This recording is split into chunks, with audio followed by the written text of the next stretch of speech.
Creditas Autodrom Brno, to je nový názov okruhu, ktorý približne o mesiac už po 35. raz bude hostiť majstrovstvá sveta cestných motocyklov.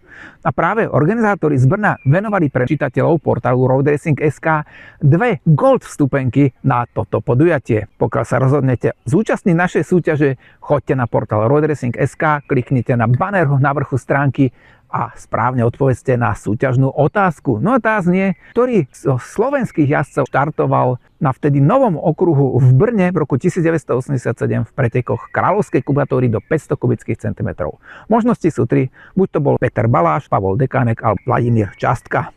Súťaž bude prebiehať do 28. mája, následne 29. vyžrebujeme 2 výhercov gold stupeniek. No a je to práve preto, pretože pokiaľ by ste neúspeli v súťaži, tak aby ste mali možnosť ešte do konca mája využiť zľavu na nákup stupenky na Veľkú cenu Českej republiky. Do Brna vás však už pozývam na posledný májový víkend, kedy sa tam uskutočnia preteky seriálu Euromoto, čo je vlastne nasledovník IDMK, toho medzinárodného nemeckého šampionátu. Rád sa tam s vami uvidím, no a držím palce, aby sa vám zadarilo v súťaži. Majte sa pekne, priatelia.